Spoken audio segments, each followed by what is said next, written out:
secundarios que tengan los medicamentos con los que pues vamos a manejar el dolor. Adicionalmente, las preferencias del paciente, porque vamos a tener, por ejemplo, pacientes que prefieren mantener, digamos, un estado de alerta y tolerar un poco de dolor, mientras que otros pues no lo van a preferir de esta manera. Ya los objetivos secundarios encontramos la atenuación de las respuestas fisiológicas adversas al dolor, dentro de las que encontramos respuestas como el hipermetabolismo, el aumento del consumo de oxígeno, la hipercoagulabilidad y lo que es las alteraciones del sistema inmune. También otro de los objetivos es la prevención del desarrollo de los síndromes del dolor crónico, que como hemos visto se generan a partir de la sensibilización periférica o central, y el tercero es el control de la ansiedad y de la agitación. Bueno, pero ¿de dónde proviene el dolor en el paciente crítico? En algunas ocasiones se podría pensar que un paciente que se encuentra sedado o intubado y que no está de alguna forma interaccionando con el medio podría no tener dolor, pero en realidad el dolor en el paciente crítico es multifactorial y puede provenir de varias, pues tiene varias etiologías. Entonces tenemos que la enfermedad subyacente, que puede ser una enfermedad médica o una patología quirúrgica, es una de ellas, y adicionalmente todo lo que se deriva de los procedimientos que se le realizan en medio de su cuidado, principalmente lo que es la atención por enfermería, todo lo que son procedimientos invasivos como la intubación orotraqueal, las sondas, entre otros. Siguiente, por favor. Precisamente enfocado hacia esta parte de lo que es la etiología del paciente, del dolor en el paciente crítico, se realizó un estudio en el 2004 llamado el Proyecto Thunder 2, en el cual tuvo una población de 6.000 pacientes, tanto adultos como niños, de pacientes pues, de unidad de cuidado crítico. Eran 169 hospitales que participaron en Estados Unidos, Canadá, Reino Unido y Australia, y el objetivo de ellos era evaluar la respuesta de los pacientes ante estímulos nociceptivos. Se evaluaron 6 procedimientos, dentro de los que se encontraron los cambios posturales, la retirada del drenaje torácico, la aspiración de secreciones endotraqueales, la retirada de un catéter femoral, la colocación de un catéter venoso central y la curación de las heridas. Ellos esta evaluación la hicieron mediante unas escalas que vamos a ver más adelante, y eran la evaluación de unas respuestas conductuales que ellos evaluaron antes, durante y después de estos procedimientos, y se encontró que el procedimiento que más puntaje tenía, es decir, los más dolorosos, eran el cambio postural.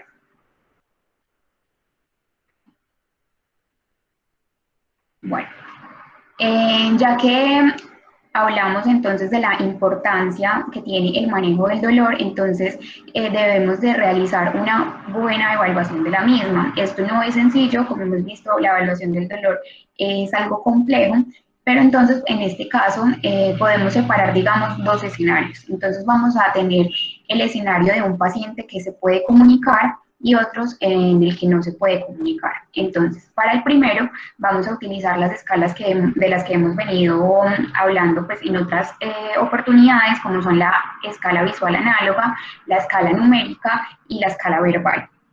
Y en otro lado tenemos lo que es los pacientes que no se pueden comunicar, para lo cual tenemos 2 escalas validadas según la Sociedad de Medicina y Cuidado Crítico y de Agitación del Dolor y del Delirio, que son una escala conductal y una herramienta de observación del dolor en pacientes críticos. También se hablan de métodos nuevos que son pues, que se están explorando las reacciones pupilares a través de métodos infrarrojos que miran la respuesta de dilatación pupilar ante la luz, que estarían pues como en desarrollo, pero que aún no se encuentran validadas. Esto no es algo nuevo, en realidad de estas escalas se comenzó a hablar en 1992, en donde se proponía el analizar como tal las respuestas conductales y fisiológicas para hacer una mejor evaluación del dolor. Sin embargo, aunque existen estas escalas, se considera que la unidad de cuidado crítico Es una, digamos, un área en donde se ha subestimado el dolor y por eso también se da un subtratamiento y tenemos que tener en cuenta de que no nos podemos ir a los extremos. O sea, no podemos pensar que todo paciente en cuidado crítico tiene dolor, pero tampoco podemos pensar que ninguno lo tiene.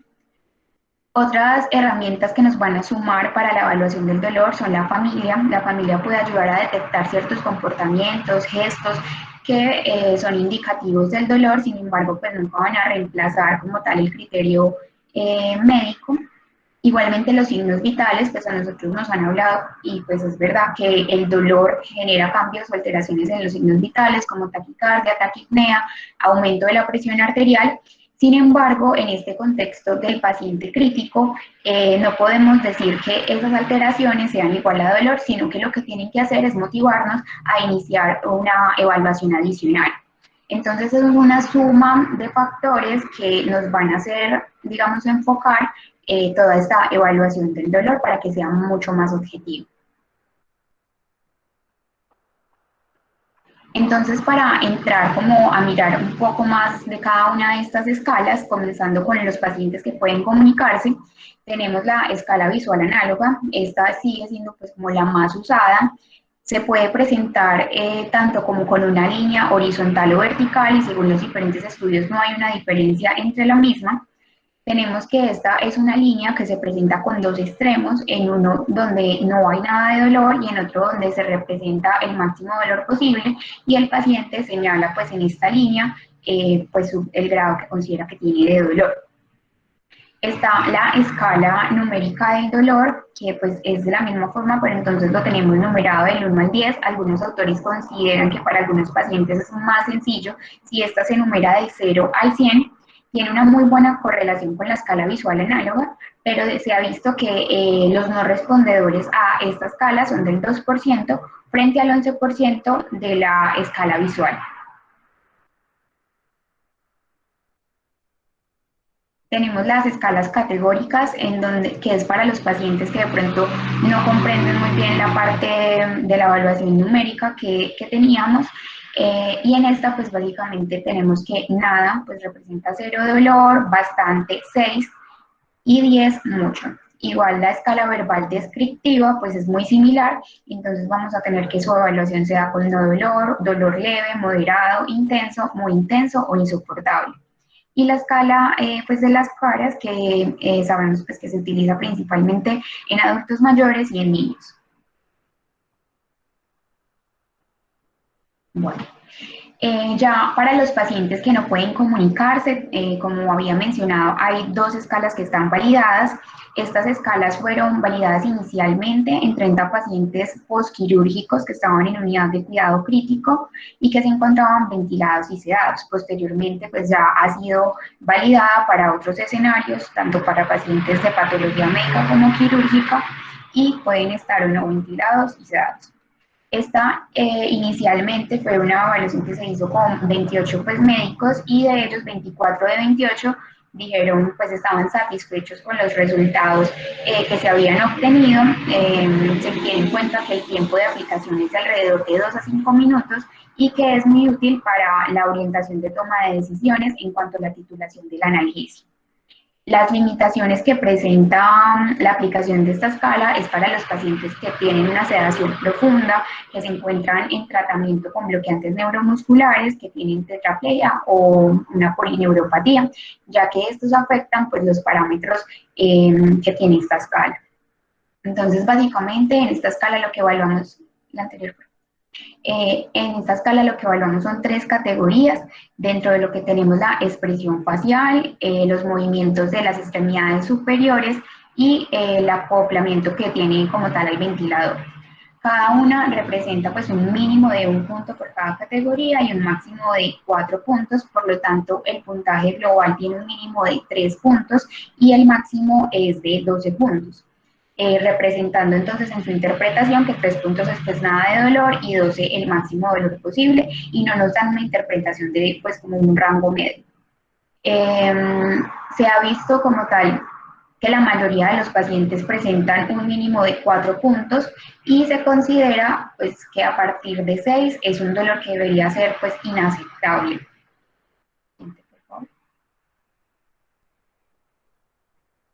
Esta es la otra escala validada, que es la herramienta del dolor en la unidad de cuidado crítico y nos tiene otras categorías, pero incluye también como la anterior. Entonces también habla de lo que es la expresión facial, de los movimientos como tal corporales, del acoplamiento también a lo que es el ventilador y en caso de estar estubado nos hablan pues como tal de la voz. En ellas el puntaje pues cambia, entonces tenemos un puntaje mínimo de 0 con un máximo pues de 2 por cada categoría, entonces como tal globalmente sería un puntaje mínimo de 0 y un puntaje máximo de 8. Si vamos a enfatizar pues un poco más en cada categoría, aprovechando que esta nos incluye la anterior y como para no repetir, pues entonces la expresión facial, entonces vamos a observar básicamente si tiene tensión a nivel de la musculatura o está relajado. Si está relajado neutral, pues da 0 puntos. Si vemos que está tensionado, que está representado, por ejemplo, por tener que está ceñida como la ceja y eso, que se vería como tenso, entonces nos daría un punto.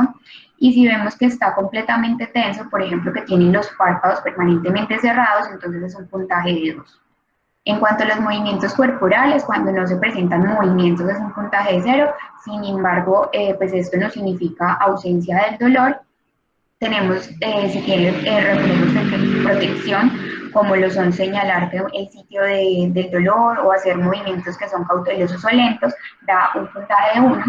Y los movimientos que son ya de retirar o que pueden incluso ser cosas como no seguir órdenes o tratar de quitarse, digamos, los diferentes, digamos, tipos médicos, entonces esto nos da un puntaje de 2. En cuanto a la tensión muscular, se evalúa mediante lo que son los movimientos pasivos o activos. Si no se presenta resistencia a sus movimientos, entonces decimos que es un paciente relajado con un puntaje de 0. Si tiene algún grado de resistencia a los movimientos pasivos, pero los completa, entonces decimos que está tenso, rígido, pero tiene un puntaje de 1. Y si finalmente pues es un paciente que no permite como tal el rango de movimientos, sus movimientos pasivos, entonces va a tener un puntaje de 2. En cuanto al acoplamiento al ventilador, pues si, no, si lo tolera bien, entonces es un puntaje de 0. Si se ve que, digamos, tiene algún reflejo, por ejemplo, tos, pero igual lo tolera, entonces es un puntaje de 1. Y si definitivamente está asincrónico y no lo tolera, un puntaje de 2. Y lo que les mencionaba de un paciente que está extubado, entonces se cambia por la evaluación de lo que es la voz. Si no tiene sonido o habla normal, entonces un puntaje de 0. Si son sollozos, entonces un puntaje de 1. Y ya pues si está, digamos, llorando o algo así, un puntaje de 2. Debemos de tener en cuenta en esta evaluación del dolor que es básicamente con reloj en mano, se debe hacer alrededor de cada 4 a 6 horas y se debe hacer tanto antes como después de los procedimientos que se le realicen al paciente. Lo ideal es que cada institución tenga un protocolo de manejo del dolor y de evaluación para que sea algo mucho más objetivo y consistente. Bueno, para finalizar como este bloque, entonces pues vale la pena como aclarar algunos conceptos que van a ser pues útiles para la parte que viene de lo que es el manejo como tal del dolor. Entonces pues la analgesia, que es como el eje central del manejo del dolor, es la eliminación de esa sensación dolorosa mediante el bloqueo como tal de alguna de las vías fisiopatológicas del dolor, pues de las que ya hemos venido hablando. La sedación, según la ASA, es el estado de conciencia que nos permite que los pacientes puedan tolerar procedimientos que no son placenteros mientras mantienen una adecuada función cardiopulmonar y la habilidad de responder de forma adecuada a diferentes órdenes verbales o táctiles. Y lo que se mantiene, digamos, en todos los escenarios es la disminución de la conciencia, pero sin perderla del todo, y la capacidad del paciente de responder a estímulos tanto verbales como físicos. Y finalmente, el bloqueo neuromuscular, que requiere de estas dos, de analgesia y sedación, además de una monitorización, en donde lo que se hace es bloquear el movimiento que se desencadena a partir de la interacción de la membrana presináptica que libera acetilcolina y que va a la membrana postsináptica a los receptores nicotínicos, permitiendo la entrada de sodio y de calcio con la consecuente contracción muscular.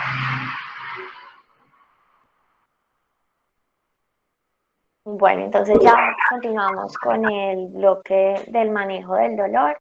Entonces, primero les quiero presentar esta guía que es de la Federación Panamericana e Ibérica de las Sociedades de Medicina Crítica de Cuidado Intensivo. Es la guía de práctica clínica basada en la evidencia para el manejo de la sedanalgesia y el derivo en el paciente críticamente enfermo. Ellos hacen recomendaciones tanto de sedación como de analgesia y de prevención del delirio. La guía está escrita pues muchos de sus autores son colombianos, en centros colombianos. Entonces, pues acá les voy a traer algunas recomendaciones, no todas, pues obviamente por cuestiones de tiempo, pero pues se las dejo para que los que estén interesados en revisarla más adelante lo hagan. Es muy interesante y trae unas recomendaciones muy buenas. Entonces, para comenzar, pues el enfoque de uno cómo manejar el dolor en la UCI no es tan sencillo, hay muchas formas de hacerlo. Yo les propongo que me parece a mí es como una forma sencilla para no dejar ningún paso atrás y para tener todas las cosas en cuenta y se van a dar cuenta a lo largo de lo que continúa de la charla que el dolor, pues el manejo del dolor en la UCI tiene algo muy especial y es que uno no solamente maneja el dolor, acá lo que uno busca es solo una parte, es manejar el dolor, también hay que apuntar a otros objetivos. Entonces lo primero pues es evaluar el nivel del dolor del paciente, como ya nos explicó Melissa con las diferentes escalas, esto pues es súper importante porque hay que saber si el paciente sí le está doliendo o no. Lo segundo es pensar por qué mi paciente está en la unidad de cuidados intensivos. Ya les voy a mostrar cómo vamos a dividir eso y por qué cambia la indicación que el paciente esté ahí. Lo tercero, como les decía, es que el objetivo del manejo del dolor en la UCI, así suene contradictorio, no es solamente el dolor. Hay que apuntar también a otras cosas. Y el cuarto punto a tener en cuenta son las comorbilidades de nuestro paciente, ya que van a ser importantes a la hora de ver qué medicamentos elegir y cuáles estarían contraindicados en ellos. Listo. Entonces, lo primero que les decía, aparte obviamente del nivel del dolor, era porque el paciente está en la UCI. Entonces, les traigo como dos escenarios. Uno es el paciente postquirúrgico y otro es el paciente pues que está en la UCI por alguna enfermedad médica general, no por una cirugía. Y otra cosa a tener en cuenta, súper importante, como ya dijo Melissa, es los procedimientos que se van a realizar, que siempre hay que manejar el dolor y prevenirlo en este momento. Y esa es una de las recomendaciones que nos hace la guía. Se recomienda la administración de analgésicos antes de realizar procedimientos que exacerben el dolor y pueden ver que es una recomendación fuerte. Bueno, entonces en el primer escenario que es el paciente postquirúrgico y es como el más especial, por decirlo así, entonces vamos a tener siempre presente la analgesia multimodal. Yo no voy a hacer mucho énfasis en este momento en esto porque pues ya venimos de 4 charlas de manejo del dolor y esta ya es la última de este bloque, entonces creo que ya todos conocemos bastante de la analgesia multimodal. Recordar pues que la definición de esta es el uso de más de una modalidad de control del dolor para lograr una analgesia eficaz mientras se reducen los efectos secundarios relacionados con los opioides. Y esta es la parte más importante en estos pacientes en la unidad de cuidados intensivos, reducir los efectos secundarios de los opioides. ¿Por qué? Porque en estos pacientes son muy importantes, pues en todos, pero acá hay que tenerlos en cuenta, ya que estamos hablando de un paciente que sale de una cirugía en donde las náuseas, los vómitos, el hilio, la retención urinaria, la depresión respiratoria y todo van a jugar un papel muy importante en su recuperación. Evitar esto va a hacer que los pacientes pues salgan más rápido de la hospitalización, en cambio no hacerlo pues va a hacer que el paciente se recupere mucho más lento, tenga que estar muchos más días hospitalizado, lo que va a llevar a más complicaciones. Recordar que la analgesia multimodal no es solamente medicamentos por vía oral o por vía intravenosa, sino que también hay que aprovechar otras formas y entre esas está la analgesia regional, la cual tiene muchos beneficios, entre ellos que disminuye la necesidad de los medicamentos intravenosos, también ayuda a que uno pueda retirarle la ventilación mecánica más rápido a los pacientes y que ellos tengan una recuperación más rápida de la función intestinal, por lo que ya ustedes conocen de los efectos adversos de los opioides y que ya les acabé de mencionar. Les traigo este programa que a los que les gusta la anestesia, pues me imagino que lo conocen y si no, pues se van a ir a leerlo después. Es el programa ERAS. Este programa nació en el 2005. Las primeras guías que salieron fueron de cirugía colónica y los objetivos de este programa son disminuir los trastornos psicológicos, el estrés, las complicaciones y los días de estancia de los pacientes. Entonces, por tanto, mejorar la recuperación de ellos. Ellos manejan varias recomendaciones, entonces tienen unas para el manejo prequirúrgico, para el manejo intraquirúrgico y el manejo postquirúrgico. Como acá estamos hablando de estos pacientes postquirúrgicos, pues lo que ellos hacen énfasis, como ya les dije, es la analgesia multimodal, entonces acá refuerzan esa recomendación. Entonces todo paciente postquirúrgico lo vamos a manejar con un enfoque de analgesia multimodal. Y para dejarles ahí el dato, pues ellos tienen guías casi que de todas las cirugías que hay, de cirugía cardiotorácica, colorectal, trauma, ginecológica, de cabeza y cuello, bueno, tienen muchísimo. Entonces, pues para los que estén interesados, que vayan y la revisen.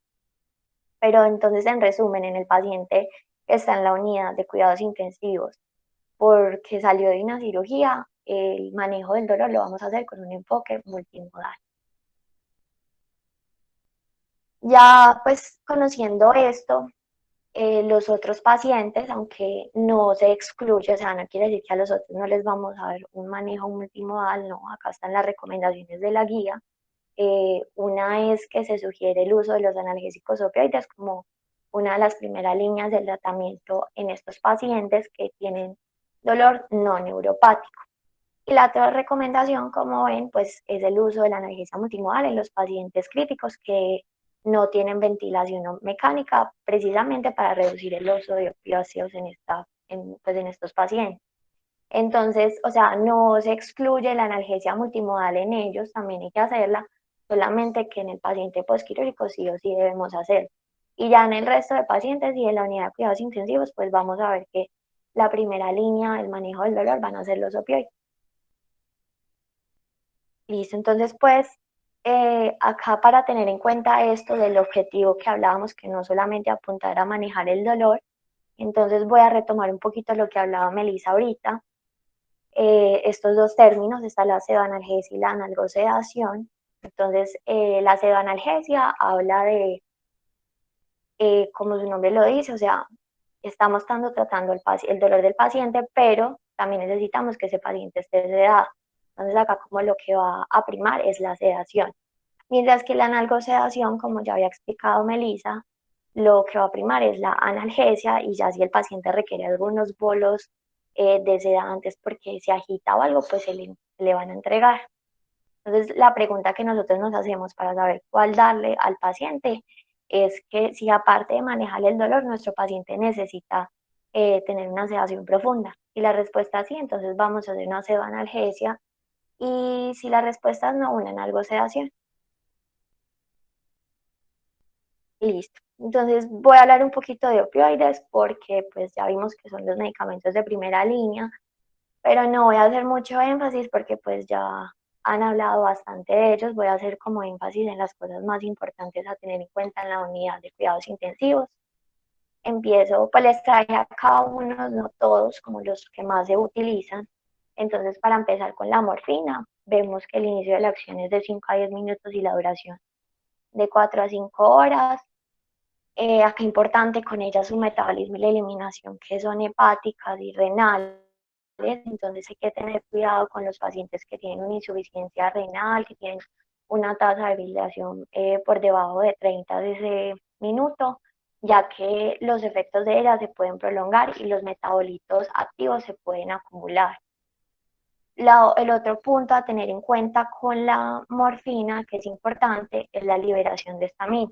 En realidad todos los opioides liberan histamina, solamente que esta liberación, ya les voy a mostrar las potencias de ellos, es inversamente proporcional con la potencia energética. Entonces es mucho más la liberación de histamina con la morfina que con el fentanil y el remifentanil, que prácticamente podemos decir que no hay. Esto es muy importante, ya que en un paciente que está inestable de por sí, pues esa liberación va a hacer que se nos hipotense más, que se coloque más taquicárdico. En un paciente asmático puede llevarlo a broncoespasmo y todo. Entonces, estas son cosas que tenemos que tener en cuenta los pacientes y que hace referencia al punto 4 que yo les decía, que era mirar las comorbilidades del paciente. La guía recomienda evitar el uso de morfina de forma rutinaria en los pacientes con infarto agudo de miocardio. Entonces, pues esta me pareció una recomendación importante, es una recomendación fuerte. Listo, continuamos con el fentanilo. Vemos que el inicio de la acción es mucho más corto, que la duración también. Y con el metabolismo, interesante con él es que es un medicamento muy liposoluble. Pasa muy rápido la barrera hematocefálica y el problema con él a veces es que cuando nosotros paramos la infusión puede que los efectos sigan por mucho tiempo porque se acumuló en la grasa, entonces sigue ahí como haciendo su acción. Y lo otro con él es el riesgo de tórax leñoso si uno pues lo pasa muy rápido, entonces evitar pasarlo lento, y lo va a pasar pues en bolo, y en caso de que se le presente, pues el manejo es con relajantes musculares, neuromusculares y ventilar al paciente. Bueno, el remifentanil, con él hay cosas también muy chéveres, entre ellas la duración de la acción que como ven es el más cortico y acá estamos hablando después de tener la infusión, que es por ejemplo diferente al fentanil, o sea, el fentanil se para la infusión y se le puede demorar más de una hora en salir ahí de los efectos. En cambio con el Remi no pasa lo mismo. Y lo otro es el metabolismo, que es por esterasis plasmática. Entonces, este medicamento va a ser de elección, primero en esos pacientes que nosotros necesitamos que se despierten rápido. Por ejemplo, cuando uno tenga que hacer evaluaciones neurológicas muy seguidas, por lo que la acción se pasa tan rápido. Y lo segundo, con pacientes que tengan una insuficiencia renal o hepática, que tengan pues esta disfunción multiorgánica, ya que no se va a alterar el metabolismo de él porque es por las esterasis plasmáticas.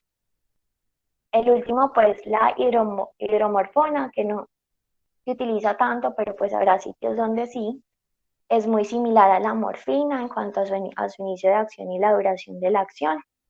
También el metabolismo y la eliminación, pero con ella el problema es que en pacientes que tengan disfunción renal y hepática se puede acumular unos metabolitos que son neurotóxicos. Entonces en esto hay que tener mucho cuidado. Diferente con el fentanil y el remifentanil, que los metabolitos de ellos son inactivos, a diferencia también del de la morfina. Bueno, no sé si se pasó la de... Ah, bueno. Esta es otra de las recomendaciones que hace la guía, que es pues utilizar las dosis más bajas que necesitemos el menor tiempo posible de los opioides, y eso es muy importante para evitar muchas de sus reacciones adversas. Aquí les traigo entonces la tablita que les decía de la diferencia de las potencias de los opioides, pues no están todos, tenemos la morfina que va a ser como el de referencia, que es el 1. Vemos que el fentanil es 100 veces más potente y que por ejemplo la codeína y el tabaco pues es 10 veces menos potente. Esto es importante tener en cuenta porque el poder sedativo de los opioides a la hora de uno pensar también en una analgosedación o una pseudoanalgesia es proporcional a la potencia analgésica. O sea que entre más potente, más va a sedar a los pacientes. Y lo mismo pasa con la depresión respiratoria. Entre más potente, más depresión me va a generar. Entonces, tener en ese sentido más cuidado con lo que es el fentanil y el remifentanil, que ambos pues son equiparables. Y vamos a utilizar los opioides, pues también es importante conocer algunas de las reacciones adversas que ellos tienen y cómo manejarlas. Acá les traigo algunas, no son todas, son muchísimas. Entonces, para empezar, la hiperalgesia inducida por los opioides, que es uno de los miedos que a uno le da con el uso de esos medicamentos, y es que pues pasa como un fenómeno ahí paradójico, que le estamos dando el medicamento para que el paciente no le duela y resulta que el paciente pues va a quedar con alodinia y antes los estímulos van a ser mucho más dolorosos para él. Entonces, una de las cosas que recomiendan para evitar esto es rotar los opioides, entonces pues como cambiarlos. Y lo otro es acompañar aquí la analgesia con ellos, con otros fármacos que no sean opioides, que ya en la siguiente diapositiva se los voy a mostrar. Lo otro es el prurito.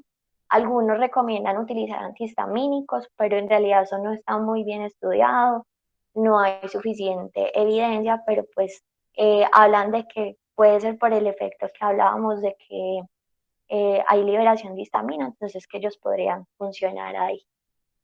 Lo otro son las náuseas y los vómitos, entonces pues para uno evitarla, para prevenirlos, lo que uno puede hacer es titular las dosis. Entonces, no arrancar con dosis tope, sino que irlas aumentando poco a poco. También rotar los opioides, es la misma recomendación que hacen, por ejemplo, con la hiperalgesia. Y ya en caso de que el paciente pues ya las tenga, manejarlas igual que unas náuseas y vómitos después de una anestesia, con metoclopramida, ondansetron, con corticoides. Bueno, el último, que es la depresión respiratoria, que es el que a uno más susto le da. Entonces, lo primero es definir. Nosotros hablamos de una depresión respiratoria inducida por los opioides cuando tenemos una obnubilación combinada con una frecuencia respiratoria de menos de 8 respiraciones por minuto. Entonces, lo primero que acá tengo para decirles un mensaje para llevar a la casa es que cuando nosotros estamos tratando la depresión respiratoria en la UCI, que vamos a utilizar naloxona, entonces el objetivo de nosotros no es que el paciente recupere su nivel de conciencia anterior o que el paciente ya esté alerta, todo no. Nuestro objetivo es poder ventilar al paciente. Entonces, las dosis que ellos recomiendan es diluir una ampolla en 9 cc de solución salina y administrar 1 a 2 ml cada 45 minutos. Esto nos da una dosis de 0.04 miligramos, ya que la ampolla viene de 0.4. Ustedes acá van a pensar que es una dosis muy bajita, pero es porque les recuerdo que estamos hablando de la UCI. No estamos tratando a un paciente que llega a la calle con una sobredosis de opioides ni nada. O sea, aquí lo que le pasó al paciente fue con dosis terapéuticas y pues estaba siendo vigilado por nosotros. Esto es con el paciente que va presentando la depresión respiratoria. Es diferente en el paciente que ya está en apnea. En un paciente que ya está en apnea, ahí sí pues toca darle unas dosis más altas, desde 0.2 hasta 1 miligramo de naloxona, y en los pacientes que ya entraron en paro, ahí sí hay que darles una dosis inicial de 2 miligramos. Y pues obviamente hay que ventilar a esos pacientes. Listo. Estos son otros medicamentos que quería traerles, no son todos porque no quise como hacer énfasis en los medicamentos que ya hemos hablado en las otras 4 charlas de Interasi, sino que quería hablarles como unos de más del uso en la UCI, para que las tengamos en cuenta. Entonces, entre ellas está primero la ketamina, que la ketamina es un medicamento, pues a mí me parece muy chévere. Es un medicamento que bloquea los receptores de NMDA. El inicio de acción es rápida, la duración también es corta y es muy buena analgesia. Este es uno de los medicamentos que recomiendan para uno juntar con un opioide y evitar la hiperalgesia, y también es uno de los medicamentos de elección para darle al paciente como embolo antes de realizar un procedimiento. Entonces, a la hora de realizar un procedimiento le puede dar un bolo de ketamina. Otras cosas para tener en cuenta con la ketamina, en cuanto a sus reacciones adversas, es que pues disocia al paciente, produce alucinaciones. Entonces esto se podría como tratar también dándole concomitantemente al paciente una benzodiazepina. Y lo otro con la ketamina es que es de elección en los pacientes con inestabilidad hemodinámica, por sus efectos, pues que no tumban la presión y la frecuencia cardíaca, sino todo lo contrario. Entonces, tenerlo en cuenta en esos pacientes. El segundo es la dexmedetomidina. Les traigo solamente la dosis de infusión, no les traigo dosis de carga porque no se recomienda dar dosis de carga, ya que genera mucha inestabilidad cardiovascular. El inicio de acción y la duración es más demorada, Este medicamento es un agonista de los receptores alfa-2 a nivel central. Él ya produce una sedación no profunda y no es tan buen analgésico. O sea, el poder analgésico de la dexmedetomidina no es tan... Ay, qué pena con ustedes que se me va a apagar el computador. Lo voy a colocar, lo voy a conectar y ya continúo. Denme un minuto.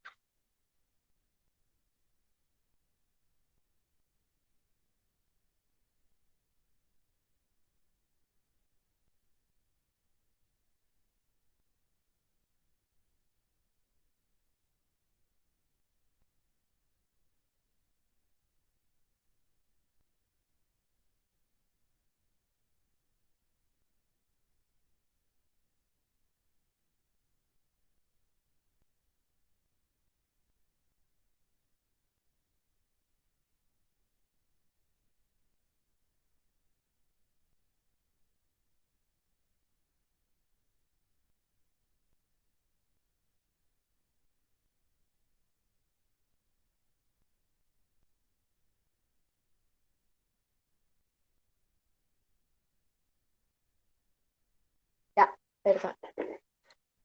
Entonces, iba la dexmedetomidina, listo. Entonces él no tiene una muy buena potencia analgésica, en realidad es más como leve a moderada, pero cuando uno lo combina con un opioide, por ejemplo, es muy bueno, o sea, los potencia mucho y también va a potenciar las endorfinas endógenas.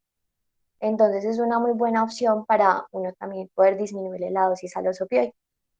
También se utiliza en los pacientes, por ejemplo, que están posparo con hipotermia para eh, tratar los temblores. Bueno, continuamos con la pregabalina y la gabapentina. Estos los tengo acá porque ven que muchas de las recomendaciones hablaban de dolor no neuropático. En cambio, estos medicamentos son de elección en el dolor neuropático.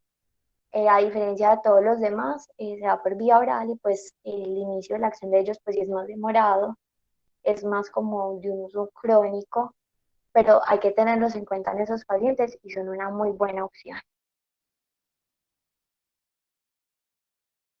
Bueno, ¿qué otros medicamentos utilizar? Como les dije, pues no iba a hacer mucho énfasis en los otros porque ya lo hemos hecho en otras charlas, pero quería como traerles acá los AINES, si se deben utilizar o no. Entonces, ustedes ven en ese cuadro verde algunas, porque no son todas de las contraindicaciones que tienen estos medicamentos, y pues si uno se pone a pensar, casi que todos los pacientes en la UCI tienen alguna de esas contraindicaciones. Entonces, en realidad, los AINES no son de elección en la unidad de cuidados intensivos. Uno antes busca evitarlos lo más que se pueda, entonces para que también les lleven ese mensaje para la casa. Ya finalizando, entonces, otras medidas no farmacológicas que son muy importantes y que uno casi nunca las tiene en cuenta. Entonces, entre ellas está la terapia física, la movilidad precoz de los pacientes, también, por ejemplo, en un paciente que ha estado ventilado, la terapia respiratoria, técnicas de relajación, la música, colocar la música a los pacientes es muy bueno, ojalá uno supiera qué música les gusta para ponérsela. Y otro muy importante es la aliviación de la privación del sueño. Esto es muy importante tanto para manejar el dolor porque la privación del sueño disminuye el umbral del dolor, aumenta también pues la ansiedad de los pacientes y el estrés. Y lo otro es para prevenir el delirio. Muy importante también uno prevenir el delirio en los pacientes y pues eso es un tema aparte, pero es muy importante en esto mantener los ciclos de luz y oscuridad de los pacientes, o sea, tratar de que ellos mantengan como presente todo eso.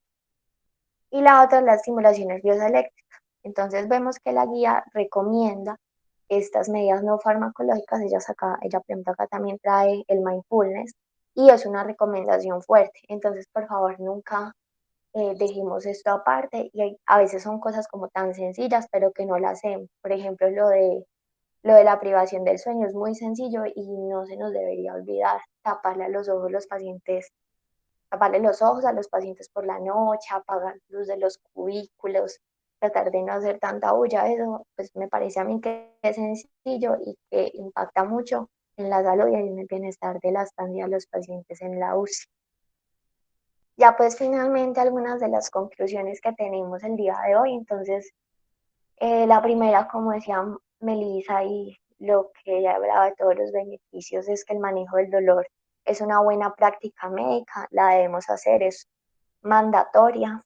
Lo segundo es que es fundamental hacer una adecuada evaluación del dolor para saber pues cuándo se debe manejar y qué paciente lo necesita. Lo tercero es que no solo apuntemos al dolor, o sea, en estos pacientes, como les decía, hay que aprovechar los medicamentos que tenemos y el lugar en el que estamos, que es la UCI, y no utilizar un medicamento para cada cosa, sino que mirar cómo hacemos que con uno podamos apuntarle a varias cosas. Lo cuarto es individualizar cada caso, recordar pues las contraindicaciones que tiene cada medicamento, qué comorbilidades tiene nuestro paciente, por qué está en la UCI. Y lo quinto es no olvidar las medidas que no son farmacológicas, las últimas que les mencioné, que como ven pues son sencillas, pero son muy importantes e impactan mucho. Listo, eso es todo. Entonces no sé si alguien tiene preguntas.